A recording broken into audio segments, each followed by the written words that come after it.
কাদের কাদের টাকা ফেরত দিতে হবে এবং মোট কত টাকা ফেরত দিতে হবে।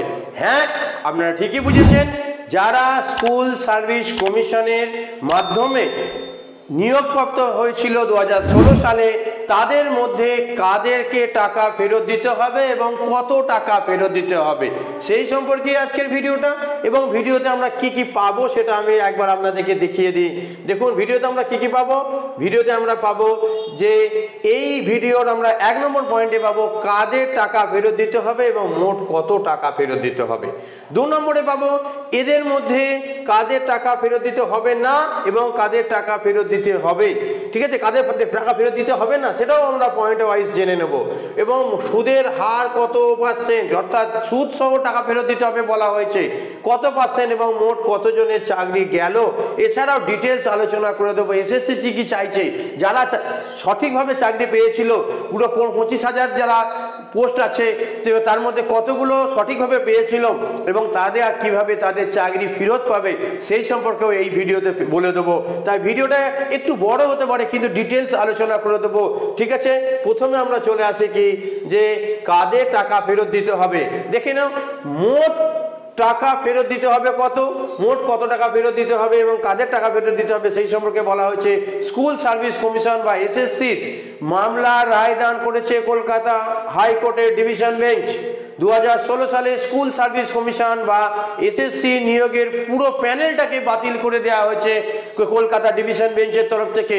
বিচারপতি দেবাংশু বসাক এবং বিচারপতি রশিদির ডিভিশন বেঞ্চ এই রায় দিয়েছেন, ঐতিহাসিক রায় দিয়েছেন। বাতিল করা হয়েছে 25,753 জনের চাকরি। উল্লেখ্য 2016 সালের 27 নভেম্বর ক্লাস 9-10 জন্য শিক্ষক নিয়োগের পরীক্ষা হয়েছিল এবং 4 ডিসেম্বর 4 ডিসেম্বর 11 এবং 12 জন্য পরীক্ষা হয়েছিল, দুটোই সানডে ছিল। ঠিক আছে, এদের মধ্যে কাদের টাকা ফেরত দিতে হবে। 1, প্যানেলের নাম না থাকা সত্ত্বেও যারা চাকরি পেয়েছে, আবারও বললাম প্যানেলের নাম না থাকা সত্ত্বেও যারা চাকরি পেয়েছে তাদেরকে টাকা ফেরত দিতে হবে। ঠিক আছে, নেক্সট হচ্ছে যারা সাদা খাতা জমা দিয়েছে, সাদা খাতাতেও চাকরি পাওয়া গিয়েছিল, বোঝাই যাচ্ছে যে কিভাবে দুর্নীতিটা হয়েছিল। যারা সাদা খাতা জমা দিয়েছে অবৈধভাবে চাকরি পেয়েছে তাদেরকেও টাকা ফেরত দিতে হবে। এছাড়াও ওএমআর সিটে পেয়েছে, খুব ওএমআর সিট জালিয়াতি করে যারা চাকরি পেয়েছে তাদেরকেও টাকা ফেরত দিতে হবে এবং সুদ সহ ফেরত দিতে হবে। এই যে টোটাল সবাই ভাবছে যে যারা এই 25,753 জন চাকরি করেছে তাদের সবাইকে টাকা ফেরত দিতে হবে, তা নয়। আমি যতটা বুঝেছি মোটামুটি প্রায় 11,000 শিক্ষক শিক্ষিকা আছেন এই 3 রকমের মিলে, অর্থাৎ 11,000 শিক্ষক শিক্ষিকা যারা আছেন তাদেরকে সুদ সহ টাকা ফেরত দিতে হবে, কারণ বোঝাই গেছে যে এরা অবৈধভাবে চাকরিটা পেয়েছিল। ঠিক আছে, এছাড়াও কত টাকা ফেরত দিতে হবে সেটা আসবো, কিন্তু এখানে একটা কথা বলে দিই, এই 25,753 জন সকলেরই চাকরি গেছে, তাহলে তারা কি করবে সে সম্পর্কে বলবো। আর বাকিদের কি টাকা ফেরত দিতে হবে, যতটা বোঝা গেছে যারা পরে এসএসসি আবার নতুনভাবে এটাকে স্বচ্ছভাবে নিয়োগ করতে হবে, হাইকোর্টে সেরকমই রায় দেওয়া হয়েছে ডিভিশন বেঞ্চ তরফ থেকে, এবং সেখানে যারা আবার চাকরি পাবে তাদের টাকা ফেরত দিতে হবে না, তাদের সার্ভিস কন্টিনিউশনও থাকবে সেরকমই শোনা যাচ্ছে, এবং তাদের বেতন একদম কোনো স্কেল তাদের ব্রেক হবে না। ঠিক আছে, নেক্সট চলে আসি, নেক্সট পয়েন্ট, যাদের চাকরি গেল তাদের কত টাকা ফেরত দিতে হবে। দেখো সব মিলিয়ে মোট কত টাকা ফেরত দিতে হবে চলুন দেখে নিই। যে কলকাতা হাইকোর্টের নির্দেশের পর স্কুল সার্ভিস কমিশন বা এসএসসির তরফ থেকে জানানো হয় সিবিআই তাদের 5,000 নিয়োগ নিয়ে সন্দেহের কথা জানিয়েছিলেন। এসএসসি চেয়ারম্যানও কি বলেছে সেটা বলে দেবো এই ভিডিও শেষের দিকে। যাই হোক, এখনো অবধি যা খবর প্রায় 5,000 নিয়োগই বেআইনি ছিল বলে এসএসসি চেয়ারম্যান মনে করেন। ঠিক আছে, সেরকমই কথা বলা হয়েছিল, তবে ঠক বাঁচতে গিয়ে গাঁ উজাড়ের মতো ব্যাপার হয়ে গেছে মনে হচ্ছে বিচারপতিদের কাছে, তাই তারা বুঝতে পারছেন না যে কোনটা চাল আর কোনটা ডাল।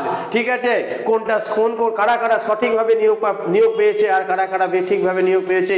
অবশ্যই প্যানেলটাতে গন্ডগোল আছে, নাহলে মাননীয় বিচারপতিরা অবশ্যই তারা বিচার বিবেচনা করেই এত বড় একটা রায় দিয়েছে, তবে ঠক বাঁচতে গিয়ে অনেক যোগ্য প্রার্থীরও চাকরি গেল বলে অনেকে মনে করছে, তেমনটাই বলা হয়েছে।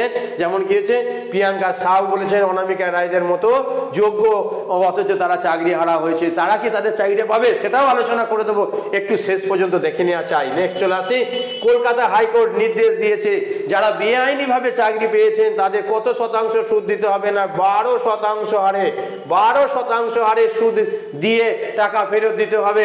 এছাড়াও শুধু 9, 10 এবং 11, 12 যারা দুর্নীতি করে শিক্ষক নিয়োগ হয়েছে তারা নয়, যারা গ্রুপ সি এবং গ্রুপ ডিএও এই একইভাবে বেআইনিভাবে নিয়োগ পেয়েছে তাদেরকেও টাকা ফেরত দিতে হবে। কত টাকা ফেরত দিতে হবে প্রত্যেকটা ডিপার্টমেন্ট ধরে বলে দিচ্ছি, একটু সময় নিয়ে দেখা চাই। চলো দেখে নেওয়া যাক 9, 10 টিচারদের ক্ষেত্রে।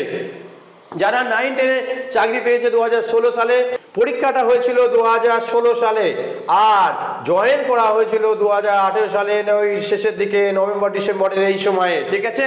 তাহলে 18 সালে চাকরি পেয়েছিল 19 গোটাটা, 20 গোটাটা, 21 গোটাটা, 22 গোটাটা, 23 গোটাটা এবং 24 সাল চলছে। তাহলে প্রায় 5-6 বছর ধরে হয়ে গেছে। এবং 9, 10 যারা চাকরি পেয়েছে তাদের এক একজনের প্রায় 40,000 টাকা কম বেশি মাইনে, ঠিক আছে। 40,000 টাকা প্রায় কম বেশি মাইনে, আমি ইয়ারলি ধরে নিচ্ছি, তাদের একটু বেশিও মাইনে, 40,000-এর বেশিও হয়ে গেছে এখন বর্তমানে বেতন ধরলে। এখন ওটা স্টার্টিং বেতন ছিল, ঠিক আছে। তাহলে কি হচ্ছে, গড়ে যদি আমি 50 ধরে নিই তাহলে 50,000 টাকা করে 2000 কত সাল বললাম, 19 সাল, 2020 সাল, 2021 সাল, 2022 সাল, 2023 সাল এবং 2024 সাল, আমি যদি 5 বছরের গড় ধরি তাহলে হচ্ছে 50,000 টাকা করে 6 লাখ টাকা যদি ইয়ারলি হয় এবং কি হচ্ছে 5 বছরের গড় হয় তাহলে 5, 6, 30 লাখ টাকা প্রায় ফেরত দিতে হবে, এর সঙ্গে সুদ তো আছেই, ঠিক আছে। নেক্সট হচ্ছে কত, এসএসসি একাদশ এবং দ্বাদশ শ্রেণীর জন্য যারা শিক্ষক নিয়োগ হয়েছে অবৈধভাবে তাদের কত টাকা ফেরত দিতে হবে।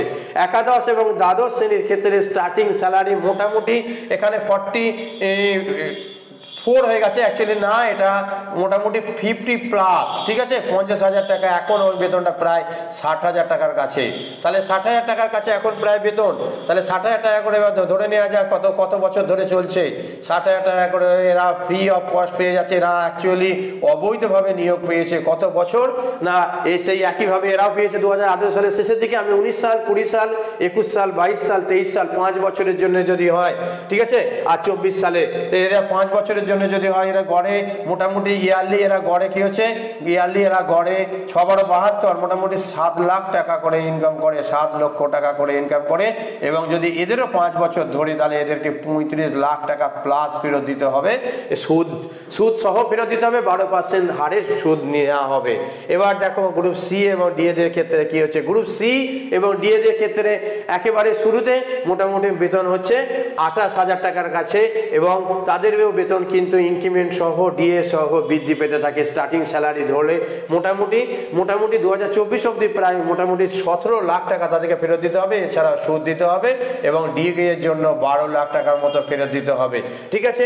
যাই হোক, যত বেতন তাদের বেড়েছে এবং বাড়বে সমস্ত টাকা তাদেরকে ফেরত দিতে হবে। এখানে একটা কথা আছে, তারা যদি নিজেদেরকে দেউলিয়া বলে ঘোষণা করে এবং তারা যদি তাদের অ্যাকাউন্ট দেখিয়ে দেয় যে আমার কাছে এই আছে, এরপর কি হবে সেটা অবশ্য কোর্ট বিচার করবে, কিন্তু এখনো পর্যন্ত বলা হয়েছে 4 সপ্তাহের মধ্যে টাকা ফেরত দিতে হবে। এখানে আরেকটা কথা বলে দিই, 2016 সালের স্কুল সার্ভিস কমিশনের এই পরীক্ষাটা হয়েছিল, আমি ডেটটা বললাম যে 27 নভেম্বর এবং 4 ডিসেম্বর, এই দুটো দিনে পরীক্ষা হয়েছিল 9, 10 এবং 11, 12 এবং কত না 25,573 জনের নিয়োগপত্রের ইস্যু হয়েছিল।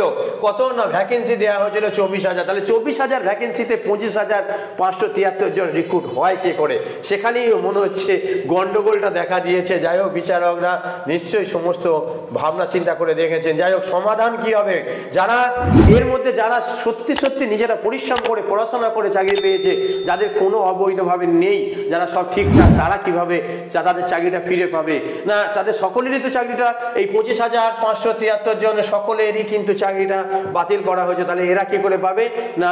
এদিনের নির্দেশের পর বলা হয়েছে ওএমআর সিটের পুনর্মূল্যায়ন করা হবে, তার ভিত্তিতে নতুন করে নিয়োগ করা হবে। যদিও এখানে অনেকেই সন্দেহ করছে যে পুনর্মূল্যায়ন করার সময় কি আবারও জল দিয়ে দেওয়া হবে না তো, আবারও অবৈধভাবে নিয়োগ করা হবে না তো?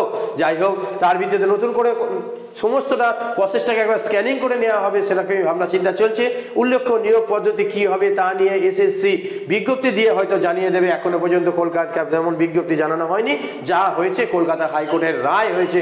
যদিও এই রায়ের বিপরীতে এই রায়ের বিরুদ্ধে এসএসসি চেয়ারম্যান সিদ্ধার্থ মজুমদার তিনি মুখ খুলেছেন।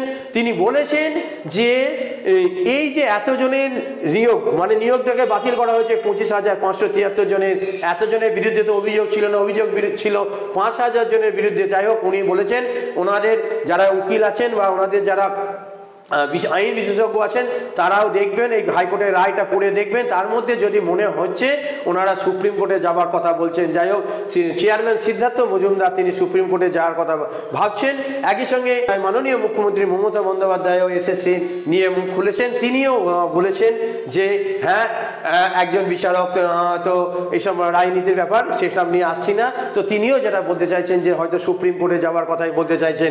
যাই হোক, এসএসসির স্কুল সার্ভিস কমিশনে যারা দুর্নীতি করে চাকরি পেয়েছে তাদের কত টাকা ফেরত দিতে হবে, আশা করি এই ভিডিও থেকে ডিটেলস আপনারা জানতে পারলেন।